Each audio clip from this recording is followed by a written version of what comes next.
All right. Hey, good morning, everybody. Thank you for coming. We are at our last town hall for the season. I can't believe it's July already, right? So it was June last night, I know, but 24 hours later, it's a month.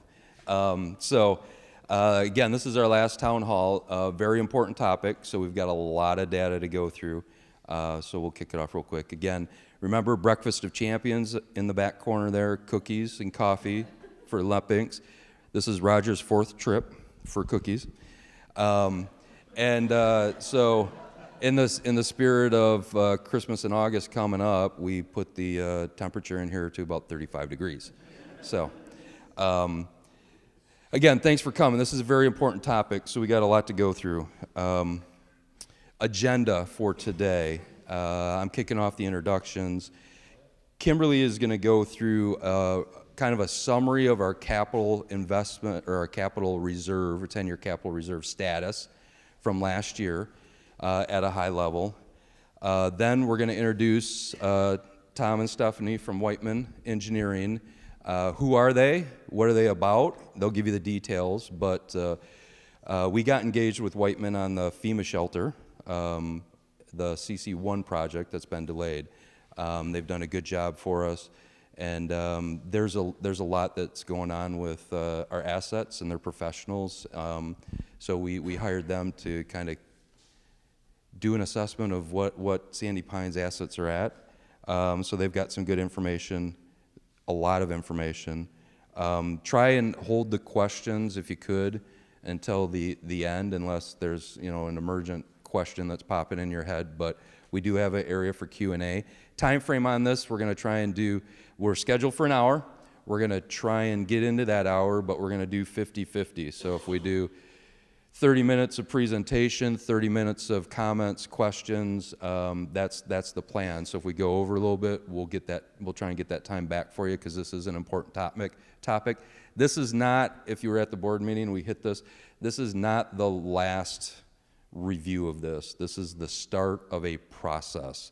We will continue to work with Whiteman through the season, the off season, and then we're going to bring back more information in town halls in April and May, because we got a critical vote coming up for the membership to make some decisions on. Okay? Sound like a plan? Yep. All right, everybody awake? Yep. All right. I'm going to turn it over to Kimberly. Kimberly? All right, good morning. So the first piece that I'm going to talk about is how the capital funding is broken out. So there are 5 different components that make up the capital funding within this park. The first one is the annual capital that has been here for a while, and that was the original approved $200 capital assessment or capital dues commitment, and that is set into perpetuity. That has been in the last couple of years affected with the CPI inflation. Before we would calculate that CPI inflation, it would all go into dues. Through detailed review with the board of directors, we decided the amount that's allocated and that CPI increase to the capital stay with the capital, rather than putting all of that into operations. So it's really just moving it. It's not additional money coming in. It's just moving it from one bucket to the other. And then that was intended to cover annual regular replacements within the park for our capital infrastructure. And if you look at the top 4 pictures, those are just our regular replacements. The capital reserve then came in fiscal year 2018. That was a 10-year, $200 investment and assessment to our annual dues. And that is set to expire fiscal year 2027.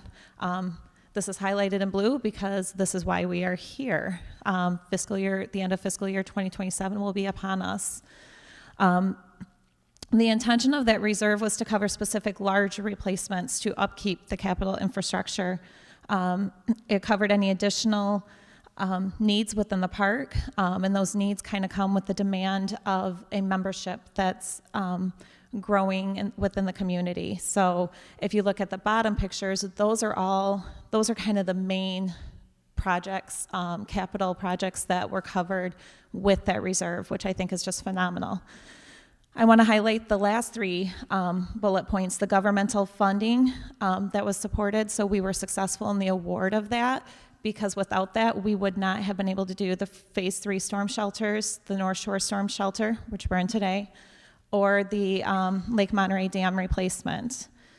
In addition to this, there was still shortfall outside of that, and so we did bring in some operational cash transfers, and those transfers were specific to the CCs in Phase 3, the North Shore building, and the Phase 2 pool.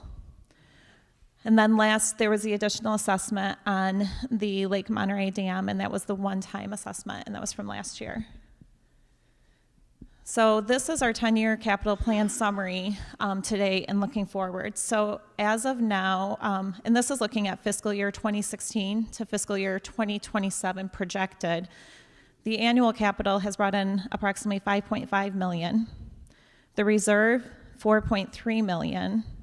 I just want to highlight why there's a discrepancy there. It's because that annual capital has been in place before the reserve. So just to kind of highlight that a little bit. And then the Lake Monterey assessment for the Lake Monterey Dam is $648,000. And then over the last year, we've included the new membership capital buy-in. So when you if you are transferring from one site to another, it's not for that. It's any new membership coming to the park. So someone who has not invested into the park yet, they now pay an assessment or a buy-in fee when they come in towards the assets as well. So overall, that total capital received from the membership is $10.5 million.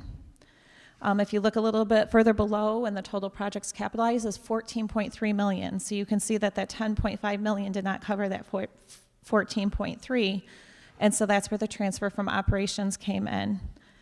I do also want to highlight that that blue column there does not highlight the amount of the governmental assistance, because those dollars are not capitalized because it's a transfer. It does not go on our balance sheet. It's transferred. So everything that received from the government is outside of that within the project cost. So kind of going to the very bottom, where does that leave us at the end of 2027? And again, I say projected because there's 2 more years where things can change. And that would leave us with a capital investment balance of $59,000 to date as of the end of fiscal year 2027. So, and then just to show you this bar graph, I think this kind of has a good picture of what has occurred in the last 11 years or through the time. We lost our screen. That's okay. There you go. Oh.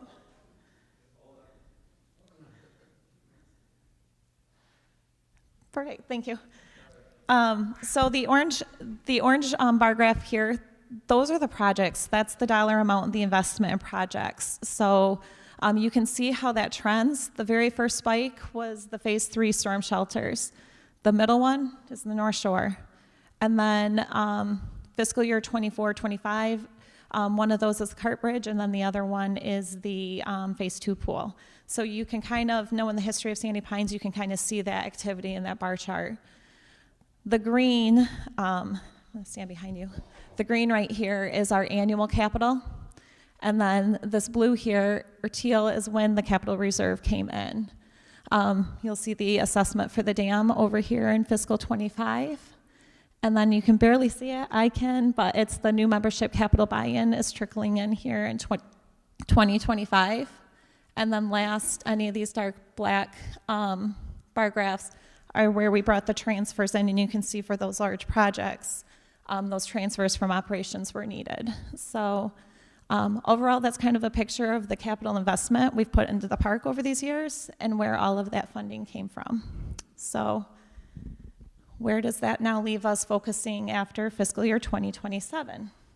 Our additional park needs, we need to continue to support that original $200 capital investment assessment to meet the needs within the park. We do have recurring infrastructure replacements and major repairs that need to be done. There's the replacement of aged buildings. We're going to continue to try, if we're successful in those awards, to try to get some more storm shelters to protect our membership. And at this point right now, we're currently working with Whiteman, who Jeff introduced before, and I'm going to pass this over to talk about our next steps. So, thank you, Kimberly. Good morning, everyone. Stephanie and I are pleased to be here this morning to present this information to you, and we were honored to be selected by Sandy Pines to assist you in developing this long-term master plan.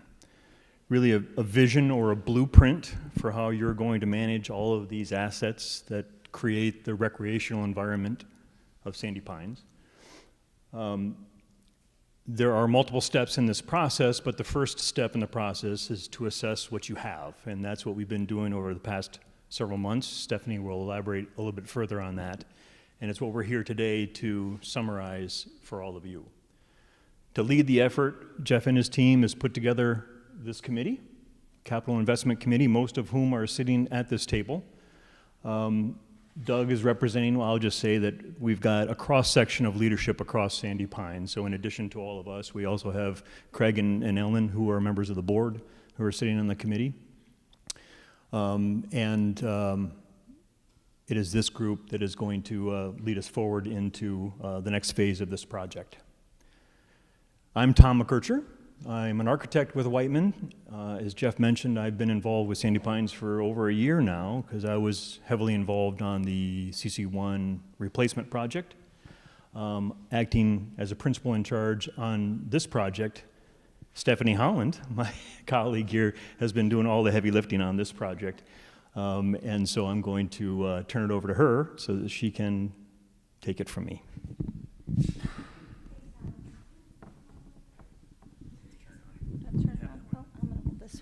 Thank you, Tom. I appreciate it. Good morning, everybody. I wanted to give you a little bit of background about who Whiteman is, who we are. So we have many years' experience doing what we call facility condition assessments and working with other clients, other communities, school districts that are very similar in structure to the Sandy Pines community.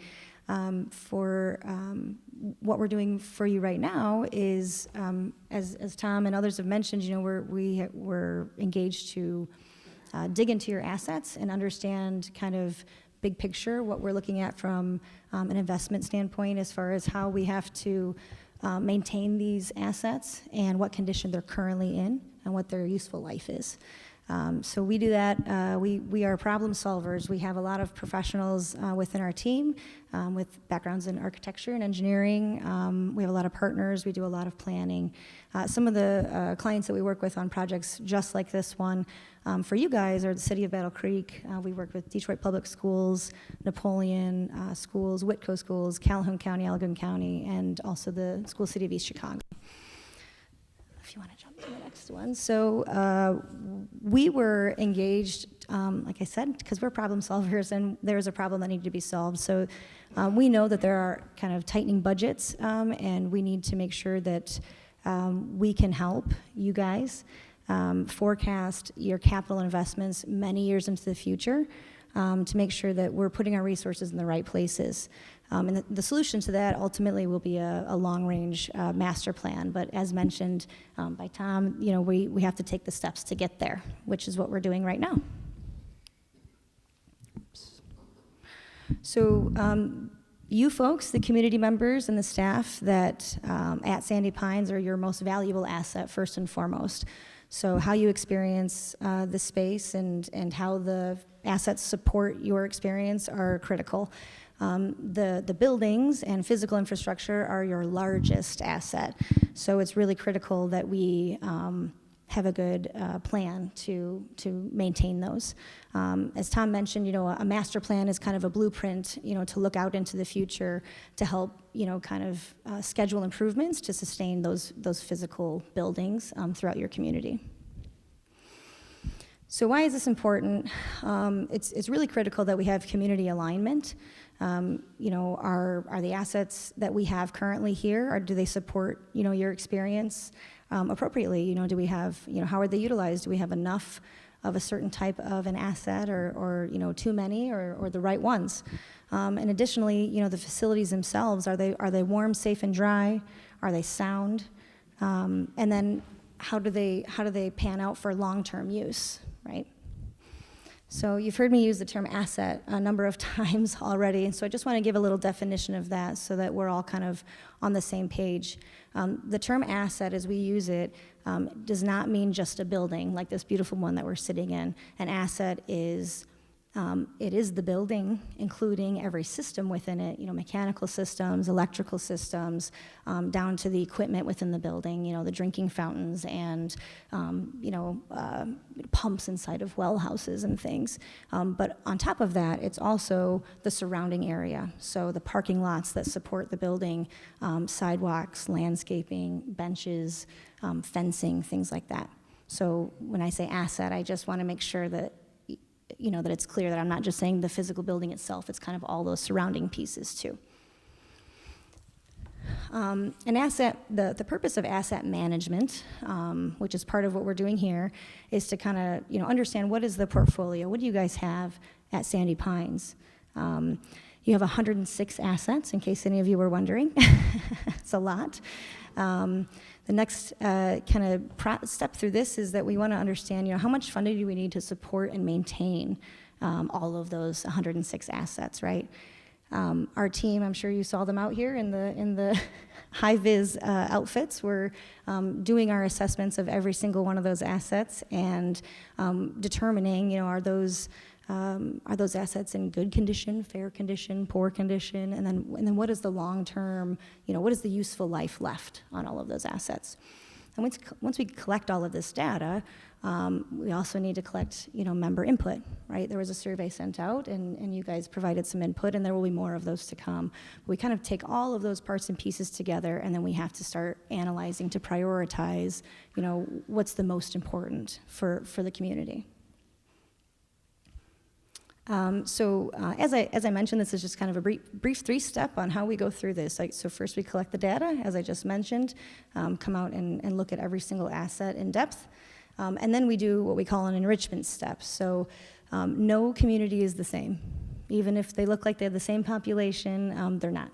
So, the lens that we use to look at, the city of Battle Creek's assets are not going to be the same lens that we use for Sandy Pines. We have to take other factors into account. And I'll get into that a little bit more later, but we're kind of just past that enrichment step, and we're moving into the analyze step. So I'm going to hand it over to Tom, and we're going to kind of go through the process of what we saw so that you guys can kind of see all of your assets. Thank you, Steph. Right.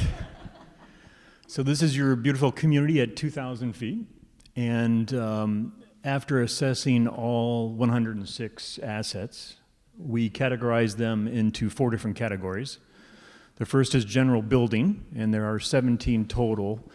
It's almost impossible to see the coloring on this slide, but the fuchsia colors indicate where each of the 17 buildings are located on site. Next slide, please, Jeff. And I guess to support what Stephanie just said, when we talk about an asset like the ice cream shop, we're not just talking about the building, which you can see highlighted here, but all of the surrounding site that supports that building, whether it's parking or sidewalks or landscaping. So it's easy, I think, to fall into the habit of when we say an asset to think of just the building. And so I won't repeat what she already said, but I want you to remember that we're talking about much more than just the building. Stephanie also talked about the software package that we use, which is very powerful and very robust, and it's helping us gather all of this information. On the left here is just an example of some of the things that we assess when we look at an asset. So in the case of the ice cream shop, it was built in 1972. It's not ADA compliant. Exterior doors are dilapidated. The electrical systems are beyond their useful life, et cetera, et cetera. There's many more items, I guess, than are what's shown here, but just to give you a flavor of the depth at which we look at each of these assets. Same thing for the pavilion and tot center. Again, the boundary is showing the extent of the asset. Also built in 74, renovated in 2000. Retaining wall and foundations are in critical need of structural repair. Many of you have probably witnessed that. And I imagine if I read down here, I would say the electrical systems are also at the end of their useful life. So That's a basic assessment of the general buildings. Next category, please. Convenience centers, and there's 12 total. Hard to see, but the teal color that you see here indicates where each of the convenience centers are. And I guess the process, the next couple of slides are kind of redundant or repetitive, but it's the same thing. We look at the asset in total. There's the boundary listing a few of the things that we noticed at each of these convenience centers. Next category is site amenities. Now, these are obviously the largest number of assets in terms of the categories, and these are highlighted in orange. 57 total, if I didn't say that. This particular slide actually shows several assets conglomerated in one. But again, off to the left, and you can read these at your leisure later, but it sort of gives you a sample of some of the things that we witnessed in terms of repairs that are needed. And then lastly are the well and pump structures, and there's 20 of those. These are in light purple, I think, all right? Yeah, light purple. Very hard to see on this slide, but as I said, again, there's 20 of those, and we've assessed each one of those, and there's a sampling of some of the conditions that we witnessed. Thank you, Tom. So I had mentioned that enrichment step when we and the lens that we look through. So, you know, if we were to collect all of the data that we collected for Sandy Pines and look at it through a typical, you know, city of your size, it would have showed us that around 80% or so of your assets were in pretty critical condition. But like I said, not every municipality or city or community are the same. So some of the items that we took into account with Sandy Pines are the seasonal use of this space, right? Now, you guys aren't here, you know, every day for 12 months out of the year. And so we had to take that into account and make sure that we made the proper adjustments for that. Additionally, you know, there are varying sizes of populations in different phases, as well as different levels of maintenance needs. You know, some of these buildings are new, like the one we're sitting in, other ones are not. And then also, you know, looking at what assets are kind of required for the functionality of this community. Pump House is a great example of those. And then also which ones are here for leisure, right? So, and those have to kind of be looked at, you know, in those different views, I think. It's important. Back to me. So within the 4 categories that I just presented to you, we have grouped the projects or assessed the projects and put them into, we've been using the term buckets, sort of a red, yellow, and green bucket. The red buckets are defined here. Again, there's way more text on here than I'm going to read, but we wanted it here so that you could read it again at your leisure. But the red category is the highest priority, critical assets needing replacement. I'm going to follow some of the highlighted terminology, but urgent deficiencies or failures, immediate corrective action, near-term replacement, or major renovation. There's some samples down below of specific things that we notice: structural damage, again, electrical HVAC systems beyond their useful life. Next slide, please. Yellow is the moderate priority, emerging assets needing renovation, again, following the highlighting, developing conditions due to wear, aging, or reduced performance, medium-range capital, or renovation planning. So this is more than just routine maintenance. This is needing to replace a roof. This is aging plumbing fixtures that are leaking, HVAC units that need to be replaced. And then the final bucket is the green one, which is the preventative annual maintenance, and this is something that's ongoing every single day with every asset at Sandy Pines. So when we go back to the 4 categories and we put those projects into the buckets, you can see under general buildings that under the red bucket we've got the ice cream shop and supporting building, pavilion, CC and tot center, mail center, maintenance building, public safety. I won't go through the yellow and green. Again, you can look at that at your leisure, but this is just to give you a sense of where things currently stand based on our assessment. Next slide, please. The CCs, 2 and 11 are relatively new. The remainder are either in the yellow. Did I say that right? Yeah, you're right. 2 and 11 are in the worst shape. You can see the ones that are in yellow and the ones that are in green. I don't know, Stephanie, if you said this, or maybe you're going to. Sorry if you are. But 5 and 6 are the only two that are FEMA storm shelters. The rest of the CCs are not FEMA storm shelters. Okay, now you can go, Jeff. Site amenities, we've had to consolidate this. There are a lot of site amenities that are in the red category. So by compressing this, it doesn't quite look as daunting as reality, but you can see from the outdoor pools, the basketball courts, shuffleboard courts, etc., there's a lot of work that needs to be done in that red category. And the well pumps, all of them are in the red category.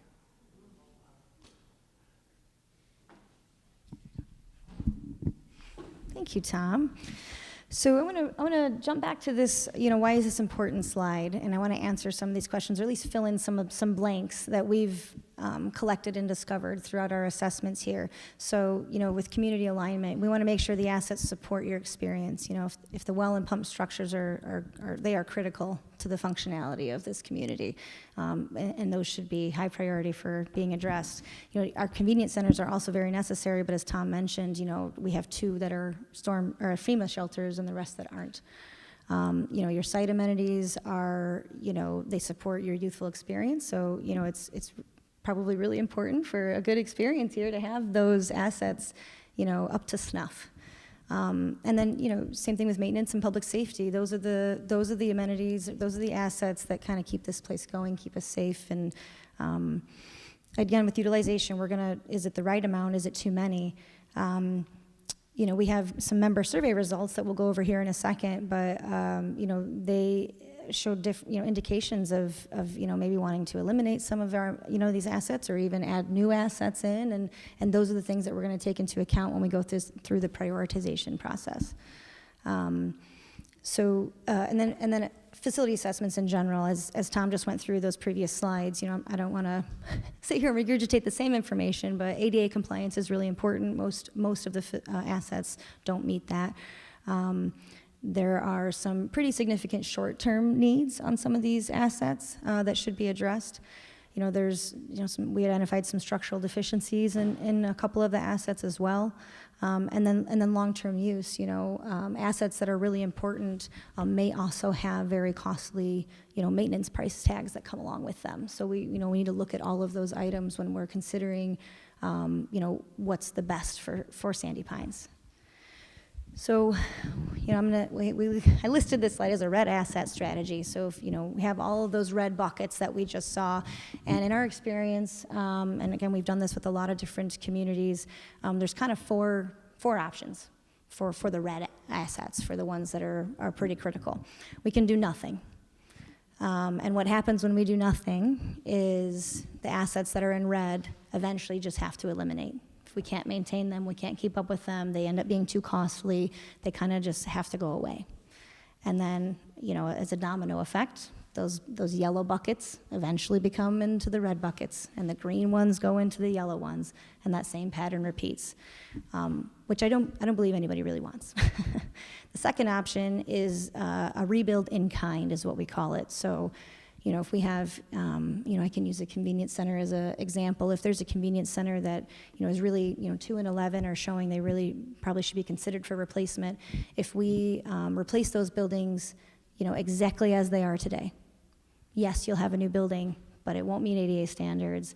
Maybe it's not the most efficient design. Maybe there's parking that's not adequate or in the right location. So, that is an option, not one that we typically recommend.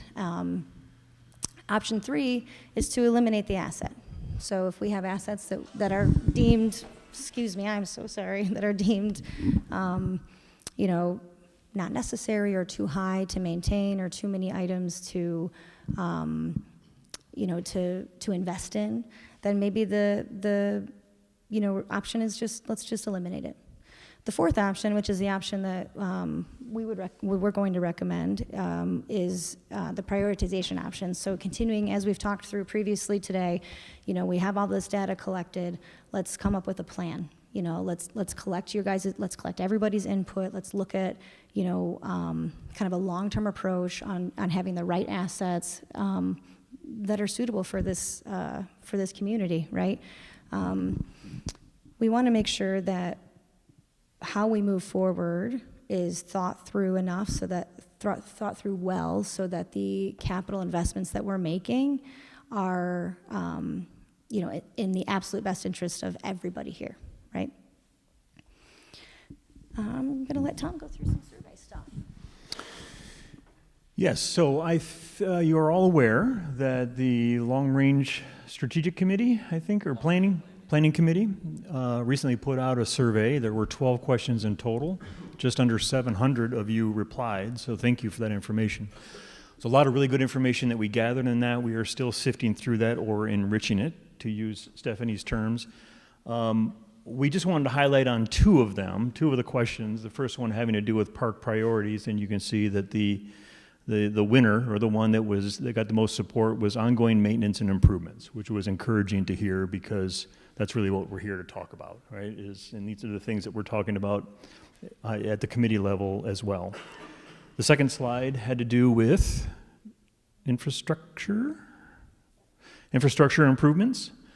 So you can tell here, first place was well pump housing, followed closely by electrical upgrades throughout, and it's neck and neck in terms of recreational centers and convenience centers coming in as third. So this is not the last survey that you will receive. This one, I think, was more kind of a shotgun. It was a wide-ranging series of questions. I think as we move forward and begin to prioritize our efforts, some of those surveys will be a little bit more targeted. But really good information in the survey, and is just one way that we will continue to receive input from you, the community. So the next steps after tomorrow, I guess, is that we need to continue to evaluate the information, as I just said, but then we need to prioritize. We need to prioritize projects not only in the red categories, but specifically in the yellow categories, because we want to follow Stephanie's example, we want to push those to the green side. So we need to, but we have to prioritize in all three areas. The green is pretty, as I said before, that's an ongoing daily exercise. But we do need to prioritize the red and the yellow. Then we need to determine the funding resource, how much would it cost to address each of these projects in each of the buckets. And then we need to help provide you with some vision for what these either replaced or modified or renovated facilities or assets would look like, so that we can present it to you, the community, for your ultimate approval. There we go. Thoughts, feedback, and questions? I'll let Jeff take it from here. Okay, so a lot of information, right? So Stephanie and Tom and the rest of the team, Doug and Brad, operational team, we put a lot of time and investment into getting this information. So looking at the faces out there, like, holy cow, what's it going to cost me? Right? We don't know yet. And so we contracted with Whiteman.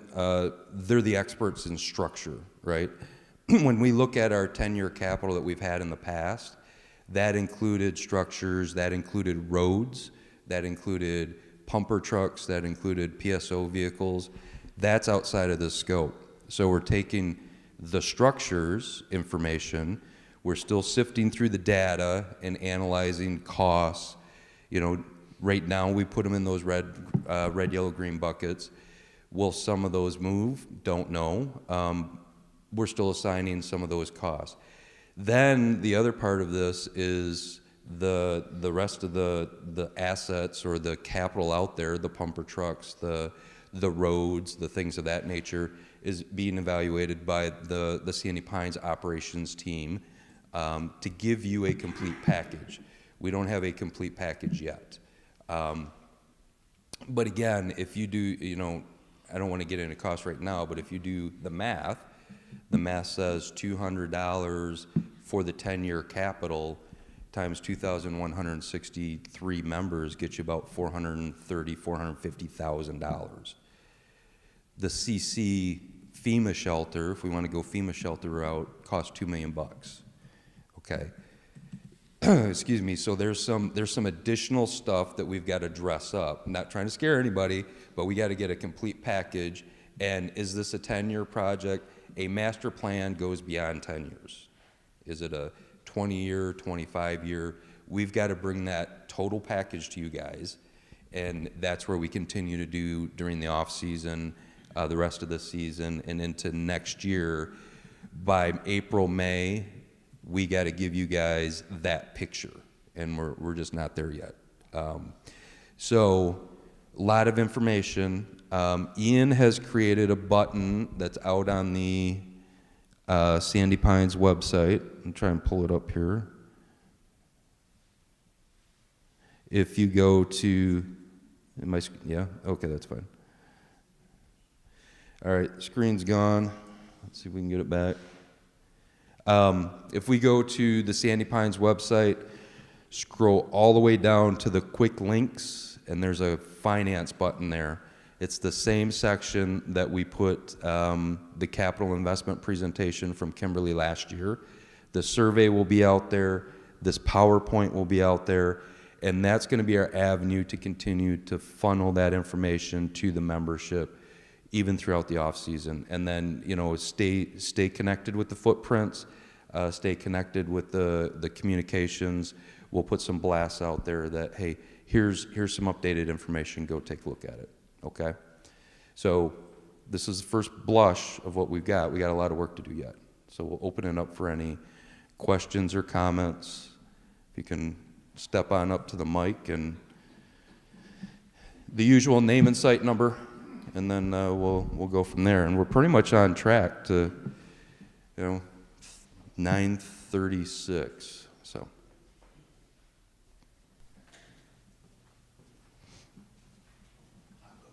Go ahead, Brian. Brian St. Ange, site 7026. I just want to say that back in 2015 or 16, I was invited to sit with a large group when the Capital Reserve Fund was coming out, and we sat around just at the previous park president, Gene, headed another company. I don't know if it was Whiteman at the time, but they invited several members because they wanted member input, and this is pre-digital, so they didn't do surveys like that. Mm-hmm. And we voted for the Capital Reserve Fund and it approved. And I can remember the first few years after that, it was just amazing. I mean, everybody was so glad because the park was better, it looked better, it functioned better. And so I'm glad that you're doing the same thing because, the stuff's getting old. So, we can keep it going. Thank you. Yeah, again, a little bit of a different tact, right? So we're doing blasts out for member input, member survey. We kind of brought this concept to the board and said, hey, how do we got a big decision to make here, right? So, we put this cross-functional team together with committee members, the operations, third-party consultant. Members are going to get more additional input through those surveys. So if you get a blast and you hit a survey, Brian's example, I wasn't here obviously when Gene did that, you may get a town hall of, we've got 50 people here mainly. Those surveys are getting 700 results, okay?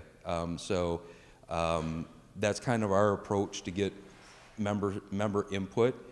And then as those things come back, we'll continue to kind of compartmentalize those. And then, part of Whiteman's process is, the visioning. What would a new ice cream shop look like? What would a new Phase 1 pavilion look like? And then we'll come back and we'll have some of those conversations as well. I don't know if you want to add anything else, Tom? No, you just touched on it. I was going to elaborate on Brian. I think in addition to the surveys, I do see us perhaps in this very room doing design workshops. Once we've narrowed our focus, we've prioritized the assets that we're going to be focusing on, we're going to want to make sure that we invite all of you folks to sit in and help us understand what works and what doesn't work. Yeah, absolutely.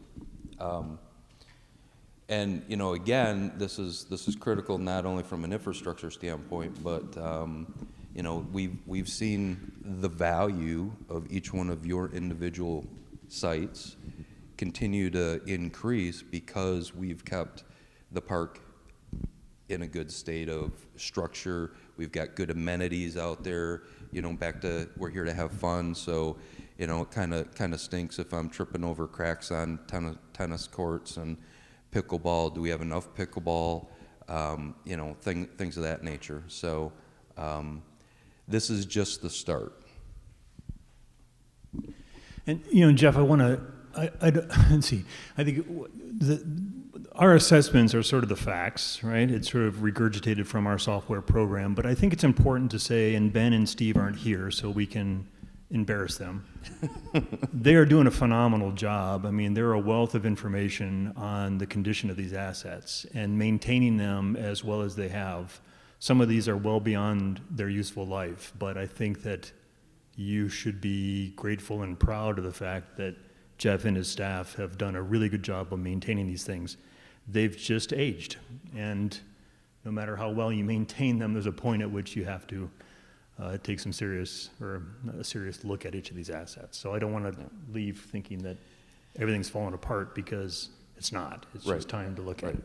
We're not at a we need to condemn asset stage yet, right? But they are 50 plus years old, and we've got, you know, we've already had, even during board of director writing questions, you know, hey, the CCX is only spitting out cold water. What's going on with the hot water? You know, why do we still have the pull down toggles and some of the, you know, to turn the water on and things of that nature? So we do need to, we're not there yet, but if we don't do anything and we do that, one of those options of do nothing, these assets will start to get pulled off of the list and off of the map. And then, you know, will people want to come to Sandy Pines? Maybe not. And then, you know, all of a sudden we'll see the value of the park start to go down. So this is the area. I did a quick, again, go to the website, scroll all the way down to finance. We've got a page out there, the wrong link.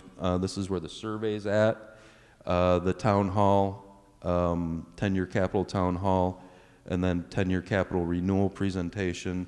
We'll continue to add buttons. If you remember back in the day, Spectrum's, when we did that whole, it started with one button and it went to probably 30 buttons, right? So we'll try to streamline that for you, but we want to keep you informed and updated, because this is going to be an ongoing project. Go ahead, I know you got a question. Donna Giermick, 7001. Very enlightening.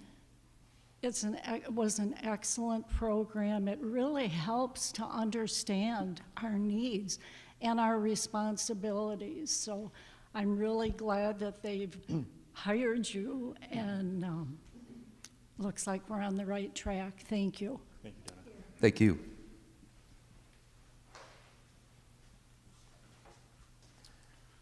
Colin Giebel, 884. Can we elaborate more on the well situation? I think I can say that for me watching this presentation, that's the most alarming thing that was brought up, considering every single one was in the red. Is that involving water quality, motor quality, structure quality, or just encompassing the entire thing? Thank you. Sorry. That's a great question. So we look at the asset itself is the building and surrounding, as well as the equipment inside. We have not done kind of a deep, go into the, go way down into the structures and do really deep investigative research. That is something that a third party would need to do, people that are certified to do those things. But looking at what is on the surface, what we can see, those are what we're assessing. So the light fixtures, the it's not gears is not the right word, but the plumbing work that is comprised on top of the building, the caps, the top of the wells, the heating systems that are inside these buildings. There's slabs on some of in these buildings have concrete slabs. Some of them don't have any concrete slabs. So it's all kinds of parts and pieces pulled together. And they are, and this is one of those items too that is just a useful life thing. They don't have an endless life cycle. And, based on, with great information from Ben, based on when they have been installed, and they have been maintained. Again, to echo what Tom is saying, I don't want anybody to go away thinking like, oh, geez, we're just not maintaining our assets. They are being maintained. But we, these things just age. That is what they are. So, you know, we have recommended and talked to the Sandy Pines team about. We have not had the wells evaluated. the wells. The actual pumps, the motors, we haven't had those evaluated yet. That's part of the next steps in that. Good question. Sorry, yeah, go ahead. But to be clear, this has nothing to do with water quality. Your water quality is not in jeopardy. This is all about getting the water to your faucet when you turn it on. Correct. Ellen Carpenter, Site 1073. I think it's really, really important that the people here, the people that are watching, encourage their neighbors and their friends to take these surveys. 700 is great, but it's not enough. We really want to know what people's priorities are and what they feel is important, because as a stepping back board member, the one thing I keep hearing and have heard for years, nobody told me this. I didn't know this. Nobody said this. Which you have to read, you have to participate to know these things. So I just encourage everybody to try to bring their neighbors into it. Completely agree. Thank you, Ellen. Thank you, Ellen.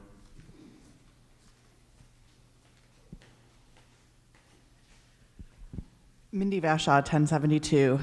First, I want to address the survey. If it's possible, when you're doing the survey, I think 700 is an absolutely huge number for here, because I know from the elections, you're looking at like 480 some people that are typically responding, so I'm kind of surprised that we have like almost 700 for the survey. When I did the survey, I think I did it 5 or 6 times because I'd get to the end and it would kick me out. So maybe look and make sure that you have original IP address surveys and not, you know, the same person going over and over, so that data is accurate. The other thing that I want to talk about is we're talking about these pumps, and I think something that I haven't heard addressed yet is, you know, we have all this stuff coming down on whether we're a campground or not and what our options are going forward from that. We're so concerned about making sure that we're keeping our campground status that we haven't necessarily explored some of the other pieces to that and how we kind of hedge ourselves to be prepared for something like that coming down. And I know that one of the key things in looking at is what our sewer issues are, right? We're using these antiquated pump outs, which is expensive and not necessarily ideal. Are we, you know, I know the closest sewer is like 26 miles away, which is, you know, astronomical and not necessarily feasible. But the idea of doing lift stations, macerator pumps, and drainage fields that are 75 feet from a well and the lake, those kinds of things, I think that we need to look into that, and we need to know, you know, can we keep our seepage pits and still go black water, because that would be significantly less expensive and less of an infrastructure deal to be able to do it that way. Or are we going to have to factor in our freshwater usage, our gray water usage with the black water? Those are all things that I think we really need to start looking at and addressing, and maybe looking further into things. I think some of that is more important than an ice cream shop, for sure. That's just my... Yeah. So, yeah, you've offended a bunch of the ice cream eaters. I go to the ice cream shop like 4 times a week, so don't get me wrong. Yeah, no, a great point, Mindy. And again, that specific situation has been in front of the long-range planning. A sewer system here has been in front of the long-range planning for, I want to say 2-3 years at least. How much does it cost? How would we do it? Again, that's outside of this scope here. That's what the other committees and the other operations team, drain fields, sewer systems. We didn't talk about any lake stuff. All of that is outside of this scope is specifically structured. That's part of the whole picture that we need to bring back. Again, you're right. So we're a campground. Right now, we can still continue to use seepage pits. But I want to say back in the day, I don't want to quote our long-range planning committee chair, but I think back in the day when sewer systems popped up, when the DNR at the time was looking at coming after Sandy Pines for some stuff, that was a large number to do a sewer system here. So what are some of the options? Yes, that is being looked at, but it's not in the structure. That will get rolled out when we come with the complete package. Good question, though. good comments. What's a large number? 3 million, 4 million for the sewer system? Why would you ask that, Ken? No. I know, and again, back in the name and site number, Ken. Oh, 499. All right, Ken Nemec, site 499. What was back in the day a cost of the sewer system that the long range planning had looked at? I want to say it was like $10 million back in the day. Can I just comment on that really quick, just because I've been doing a ton of research into it? We have a lot of friends who own campgrounds, and they've been doing this exact thing. And you're looking at, if you have 125 gallons per park home, which is about what a camper 75 gallons per day usage, a park home is 125 gallons usage. So if you factor all that in, and that's if we can't use seepage pits with this system, it's about 40,000 for the tank, the macerator pump, and the drainage field per 50 sites. We spend about 400,000 a year, I think was it 480,000 a year in what we collect right now for our pump outs. So that money doesn't necessarily go away, but instead of doing it as a pump out, you put that into your sewer, and you do it by phase 1, 2, 3, right? Your first phase you finance, and then your second phase finances your third phase. Your third phase finances your fourth. So you can minimize how much you're financing, and pay for it that way. And then when you get to your last phase, it pays off the note of the first one that you were able to finance, and then it's roughly, if you do it like max. This is not including the piping that I think our own maintenance staff could handle. You're looking at like $1,000 a site, or a little like 2.5 to 3 million. I think things might have changed. This isn't sewer. This is drain field. Okay, this is not sewer. Yeah. Sewer would be astronomical. Sewer would be in that $10 million number, if I remember correctly. And again, I don't want to speak for the chairperson, but when they did that research, they were running tapping into the sewer lines to that 26-mile range to tap into Allegan County's sewer.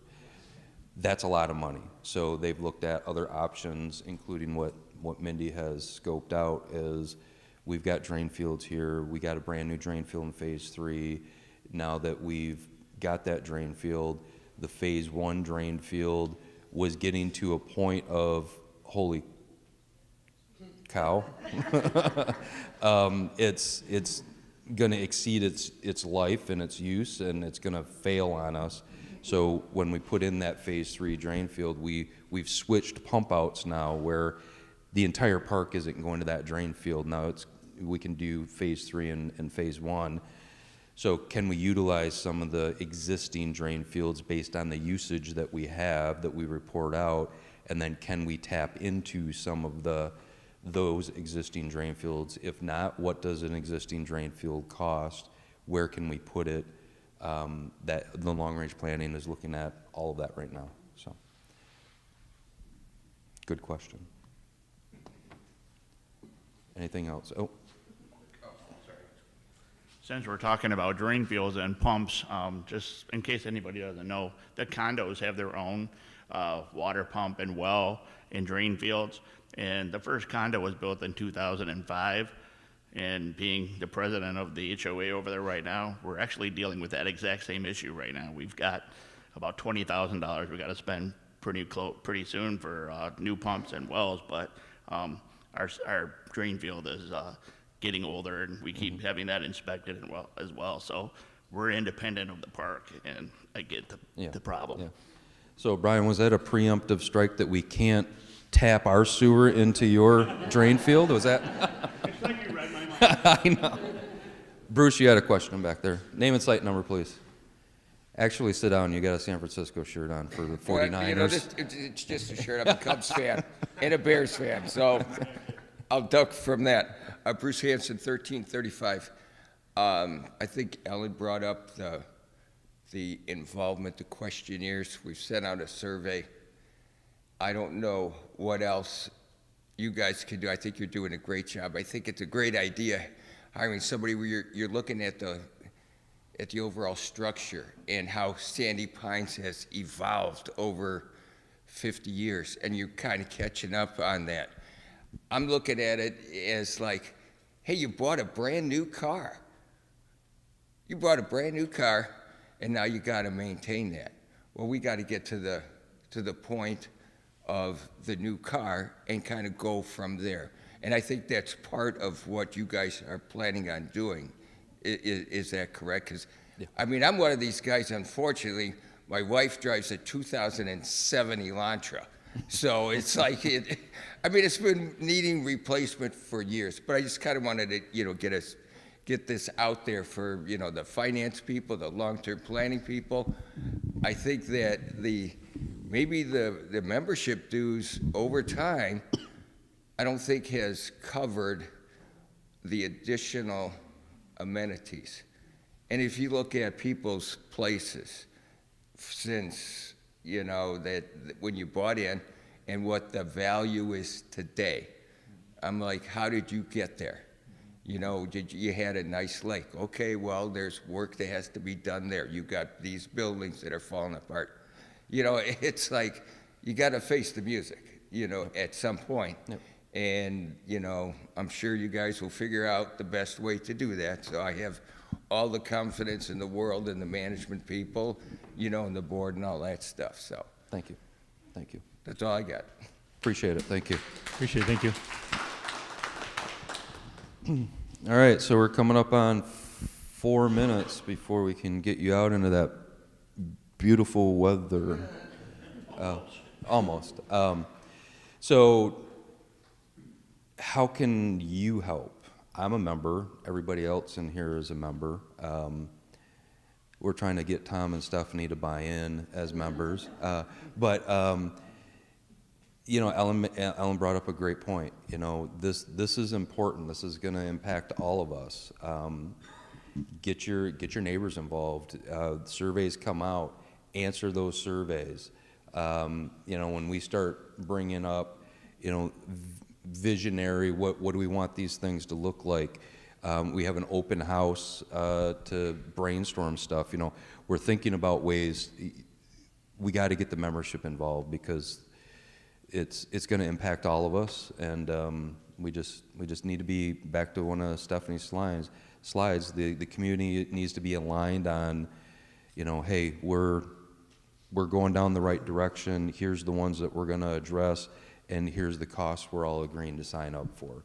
It's imperative that we get there, because in 2 years, if we don't get there, we go to that option one that Stephanie put out. Everything stops, and then they start falling apart. So, any other questions, comments? Okay. We will let you get back to it. Family fun days today. Bring your kids, grandkids out. The weather will be better. So everybody have a blessed day, blessed weekend, and thank you for coming.